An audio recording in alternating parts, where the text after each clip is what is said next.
The legal letter sat heavy on my granite counter. My sister said I owed her my inheritance because she has a family. I booked a flight instead. Hours later, Mom messaged it. Transfer it to her or don't bother coming home. That night, I locked everything down. There were 79 missed calls and one rage-fueled voicemail from Dad. I sat in the dark, watching my phone screen pulse like a dying star. The inheritance was a shield I never asked for. My family already viewed it as a weapon. I packed one leather suitcase, with mechanical precision. Every zipper click sounded like a bone snapping in the silence of my apartment. Outside, the city lights blurred into streaks of cold neon against the glass. I checked my bank app one last time. The numbers were staggering. A legacy from a grandfather who saw my invisible bruises. My thumb hovered over the block button. I felt the weight of 30 years of silence. Then, my front door handle rattled, as if someone were testing the lock. The airport terminal smelled of burnt coffee and recycled air. I sat near the gate, my hood pulled low to hide my red eyes. Every time a phone rang nearby, my shoulders jerked. I was a fugitive from my own bloodline. The digital trail was dead, but the guilt was a living thing. I pulled out my grandfather's old silver watch. It was the only thing I had left that they had not tried to pawn. The flight attendant called my boarding group with a sharp, robotic tone. The plane banked over the coast, leaving the familiar skyline behind. I watched the clouds swallow the earth. Below me, Sarah was likely pacing her kitchen, counting money that did not exist. She always assumed my life was a backup fund for her mistakes. My father's voicemail played on a loop in my head. He sounded like a man losing a bet, not a father losing a daughter. I deleted the message. The air in the cabin felt thin and cold. I realized I was finally alone. I landed in a city where nobody knew my name. The humidity hit me like a damp towel, thick with the scent of salt and rot. I took a taxi to a small hotel near the docks. The driver did not speak, and I was grateful for the void. I checked my reflection in the window. I looked older, my jaw set in a hard, unfamiliar line. I reached into my pocket and found a crumpled receipt from home. I tore it into tiny white pieces. My new phone remained silent on the nightstand. I had changed every password and moved the funds into a private trust. The transition was complete. I walked to the balcony and looked out at the dark ocean. The waves hit the shore with a steady, rhythmic violence. I was no longer the girl who apologized for existing. Somewhere across the water, my mother was waiting for a reply that would never come. I went inside and turned the heavy deadbolt. I slept without dreaming. The hotel lobby smelled of stale jasmine and floor wax. I stepped to the desk, my movements stiff from the flight. The clerk looked up with a bored expression that suited my mood. I handed over a fake name and a thick stack of bills. He did not ask for a card. My hands felt cold as I took the heavy brass key. I was a ghost now. My family was likely searching every flight log. They would find nothing but dead ends. Upstairs, the room was a box of shadows. I sat on the edge of the bed and opened my laptop. The blue light cut through the gloom like a blade. I accessed the trust account and watched the balance glow. It was enough to build a new life far from Sarah's greed. My father had left a final text before I blocked him. He called me a traitor to my own blood. I felt a strange sense of pride. I belonged to myself. I heard a soft scratching sound at the door. I froze, my breath catching in my throat. It was not a knock. Just a persistent, rhythmic friction. I stood up and peered through the tiny brass peephole. The hallway was empty, bathed in an eerie yellow light. I gripped the door handle until my knuckles turned white. My imagination was playing tricks on me. The stress of the inheritance was a physical weight. Then, a white envelope slid under the door. I stared at the paper for a full minute. No one knew I was here. I picked it up and tore the seal with trembling fingers. Inside was a single photo of my hotel room window, taken from the street. A red circle was drawn around the glass. My stomach dropped into a cold pit. No one should have known I was here. This was where I was keeping the physical copies of the offshore bank code safe. Someone had been watching the estate long before I arrived. I checked the timestamp on the back of the print. It was taken only 1 hour ago, while I was checking in. Sarah was not smart enough for this level of surveillance. My father lacked the patience to follow me across the state in silence. I realized there was a third player in this game. My grandfather had secrets that were not in the will. I checked the lockbox again, making sure the deed was still there. The paper felt like a curse in my hand. I was not alone. I packed my bag in under 2 minutes. I could not stay in a room that had been compromised. I headed for the service stairs, avoiding the main elevator. My heart hammered against my ribs like a trapped bird. I reached the alleyway and breathed in the humid night air. A black sedan was idling at the far end of the street. Its headlights flickered twice. I turned and ran in the opposite direction. The hunt had officially begun. I found a 24-hour diner 3 blocks away. I sat in a corner booth and watched the street through the glass. My phone vibrated once in my pocket. It was a new number I did not recognize. The message contained a single GPS coordinate and a name. It was the lawyer who had handled the hidden trust. He was supposed to be dead. I realized the inheritance was just the bait. I checked my pulse and waited for the dawn. The diner coffee tasted like battery acid and old regrets. I stared at the GPS coordinates on my phone until the numbers burned into my retinas. The name attached was Marcus Thorne. He was the attorney who supposedly died in a boating accident 3 years ago. If Marcus were alive, the entire legal foundation of my inheritance was a lie. I checked the street through the greasy window. The black sedan from earlier was nowhere in sight.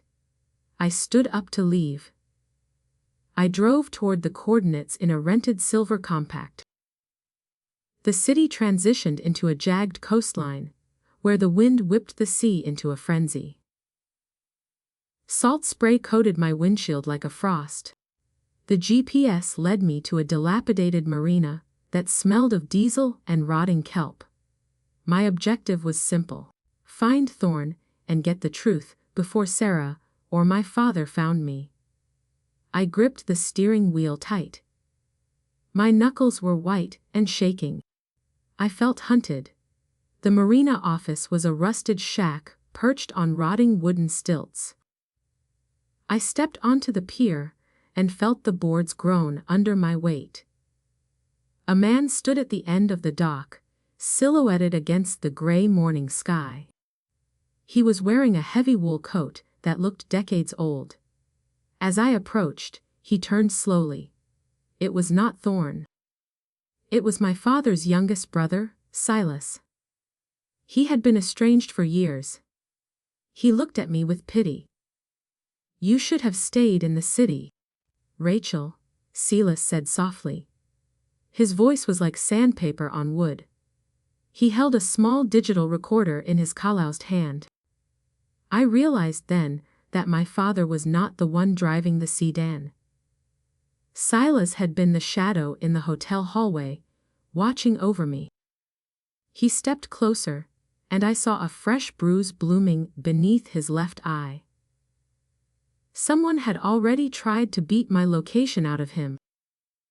Likely the same men my father and Mark had hired to track the inheritance. The power balance shifted instantly. Silas handed me the recorder without a word. I pressed play and heard my grandfather's voice, clear and cold.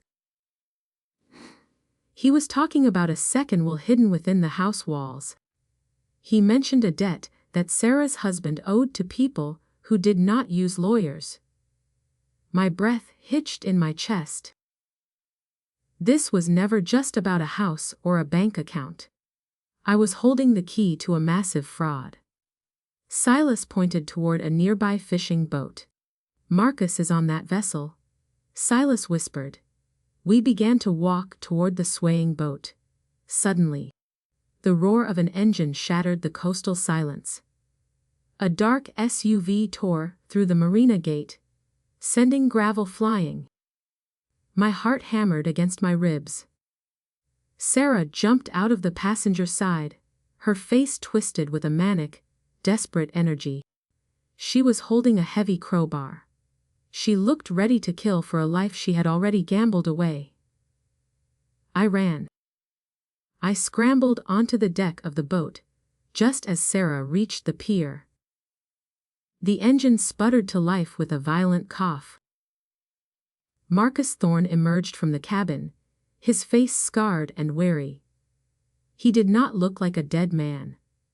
He looked like a man waiting for an ending. He threw the lines into the water and pushed off. I looked back at the shore. Sarah stood screaming at the water. She was not alone. My father was behind her. The boat deck smelled of fish scales and old grace. Marcus Thorne steered the vessel away from the pier with frantic movements. Behind us, Sarah's screams faded into the roar of the surf. My father stood motionless beside her, his silhouette a dark pillar of disappointment. I clutched the digital recorder like a lifeline. Marcus looked at me with hollow eyes. He looked like a man who had been hiding in the dark for too long.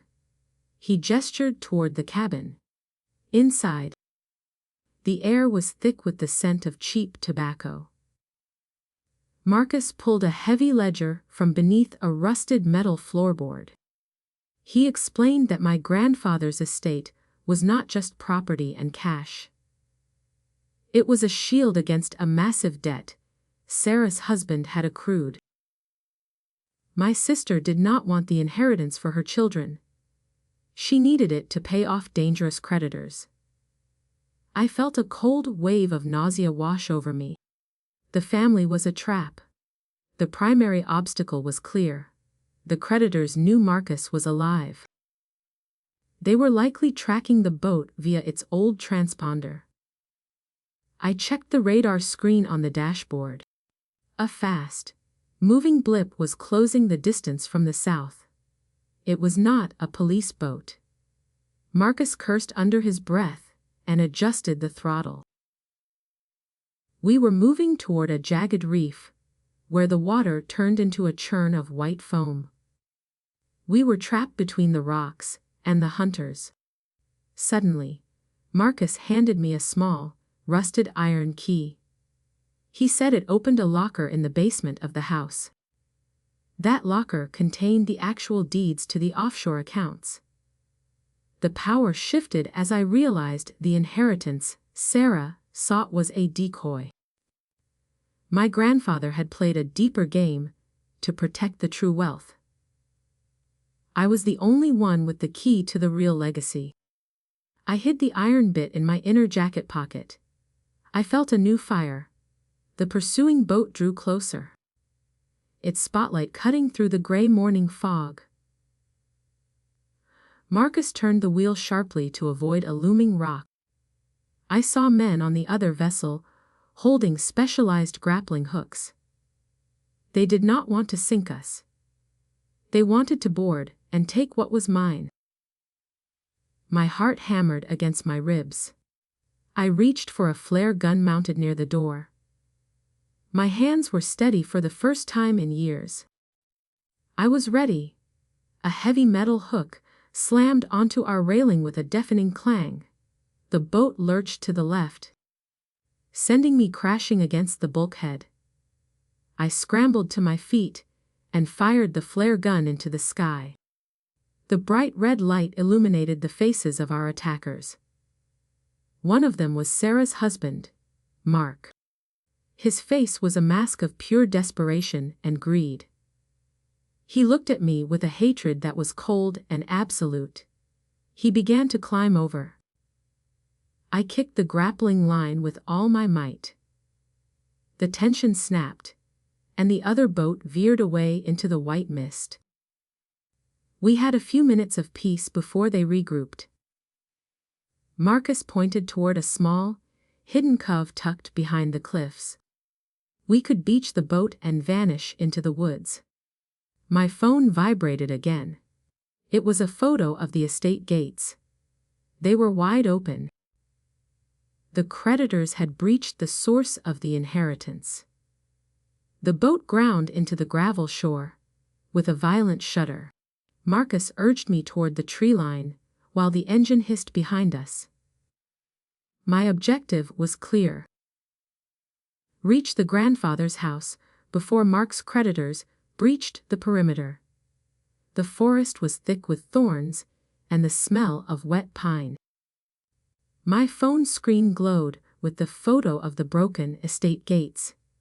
They were not just following me. They were dismantling my life in real time. I felt the iron key biting into my palm. Rain began to fall in heavy, slanted sheets. The trail turned into a slick mess of mud and roots.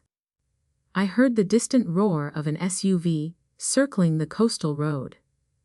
Mark was close, fueled by the panic of a man who owed blood. Every snap of a twig sounded like a gunshot. My lungs burned with the cold air. I tripped over a hidden rock, scraping my hands raw. I had to move faster. The house was only a mile away. The pressure intensified as a drone buzzed overhead. Its red light blinked through the canopy like a predatory eye. I realized then that Mark had professional help. Sarah's husband was not capable of high-tech tracking. Someone else was bankrolling this hunt. I dove into a dense thicket and held my breath. The drone hovered for a moment, then moved toward the beach. I stood up and ran toward the back gate of the estate. I reached the cellar door and fumbled with the latch. It was rusted shut, resisting my frantic pulls. I used a heavy rock to smash the mechanism. The wood splintered with a loud crack. I slipped inside the dark, cool interior of the basement. The air smelled of earth and ancient coal dust. I clicked on my small flashlight. The beam danced over old crates and cobwebs. I found the hidden locker behind a stack of rotted firewood. The iron key turned with a heavy, satisfying thud. Inside the locker sat a small waterproof case and a burner phone. I opened the case and found the offshore deeds Marcus had mentioned. But there was something else. A folded letter addressed to Sarah lay on top. I skimmed the lines and froze.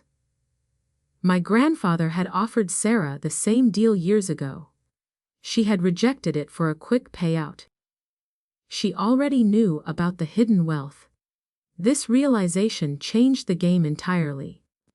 Sarah was not desperate for her children. She was desperate to cover up a decade of theft from our grandfather. She had been stealing from his accounts while he was dying. I felt a surge of cold fury. I was not the selfish one. I was the witness to her crimes. I grabbed the burner phone as it began to vibrate. I answered it without thinking. It was not Sarah on the line. "I see you, Rachel." My father's voice whispered through the speaker. He was not at the marina anymore. He was standing in the living room directly above me. I heard the floorboards creak under his familiar, heavy tread. He had been the one funding Mark's pursuit. He wanted the offshore accounts to save his own failing reputation.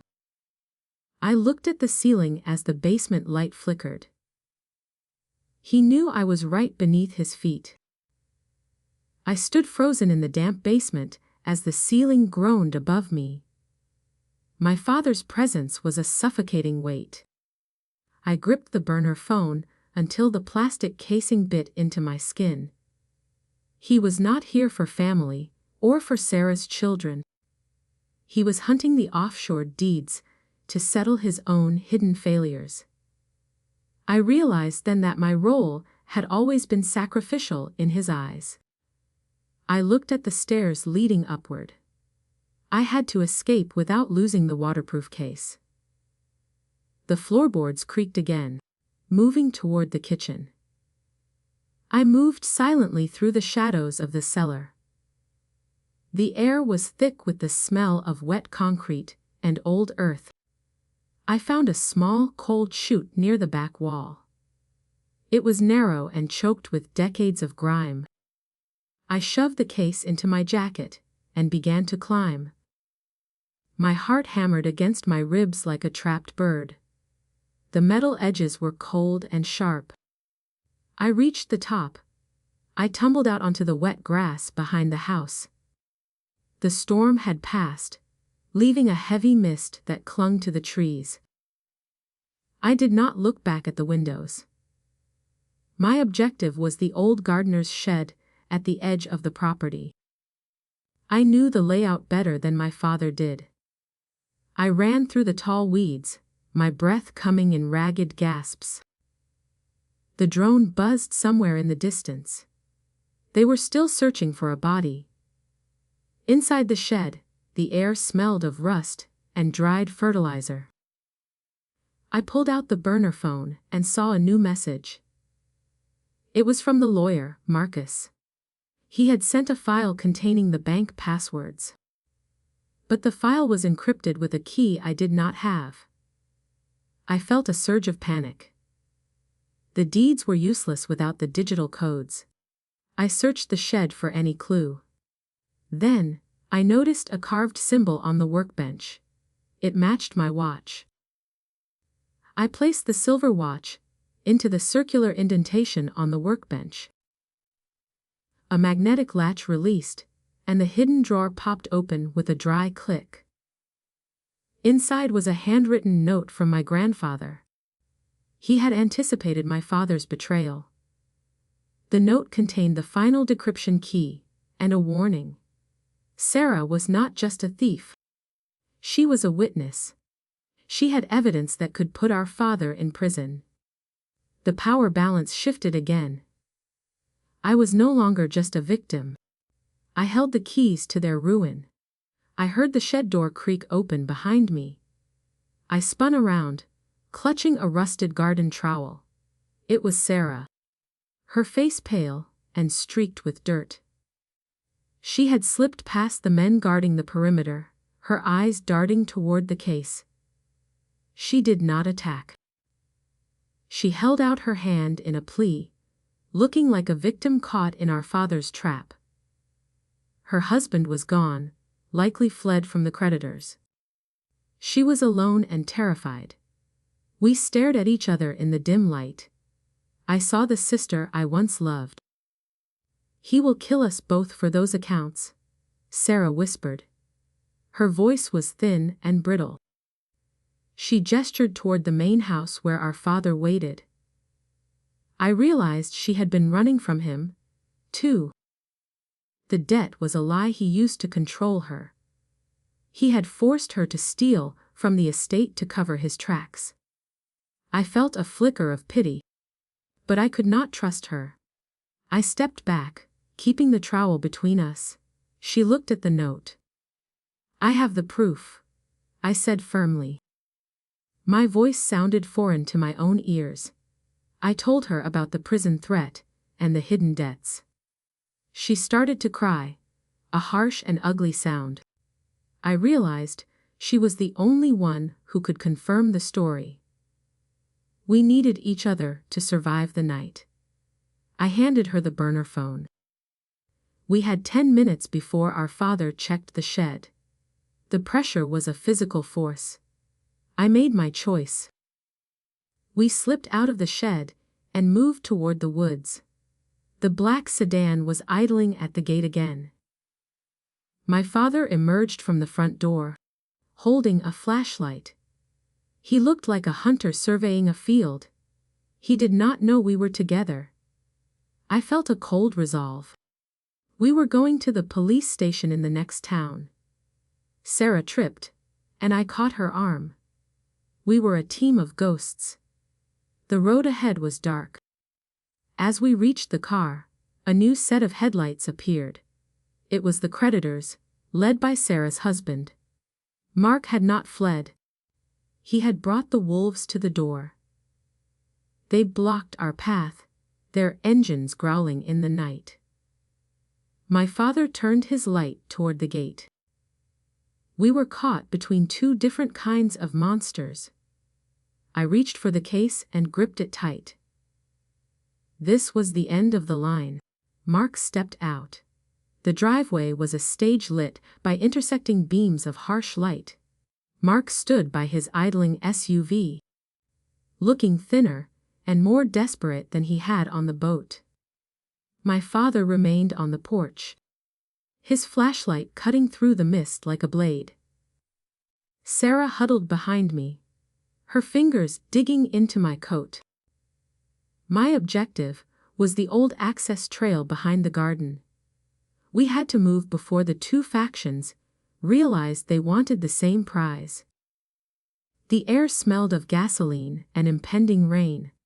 Mark took a step forward, his boots crunching on the wet gravel. He gestured toward the waterproof case I held against my chest. He did not care about family or the house anymore. He was a man drowning in debt, and I was the only life jacket left. My father watched from the elevation of the porch, silent and brooding. I saw him reach into his jacket pocket. The power shifted as I realized he was not afraid of the creditors. He invited them. "Give it to him, Rachel," my father called out. His voice was a calm, terrifying contrast to the wind. He wanted me to hand over the deeds so Mark could pay the wolves. In exchange, the creditors would disappear, and my father's reputation would remain intact. It was a clean trade made with my future as the currency. I looked at Sarah, who was shaking violently. She knew our father had sacrificed her years ago. I stepped back toward the dark edge of the woods. Suddenly, a loud siren wailed from the distance, echoing off the coastal cliffs. I had used the burner phone to trigger a silent alarm at the marina office earlier. The police were coming, but they were still minutes away. Mark panicked, his eyes darting toward the road. My father cursed and started down the porch steps. This was the opening I needed. I grabbed Sarah's hand and plunged into the thicket. The thorns tore at my skin, but I did not stop. We ran through the darkness, guided only by the faint glow of the distant siren. The woods were a maze of clutching branches and hidden roots.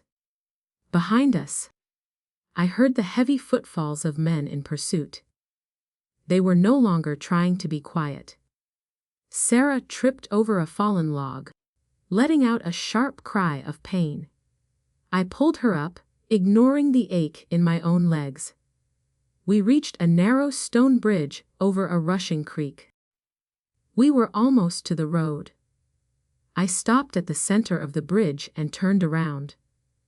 My father emerged from the trees, his face a mask of cold fury. He was alone now, having outrun Mark in the brush. He held a small, dark object in his right hand.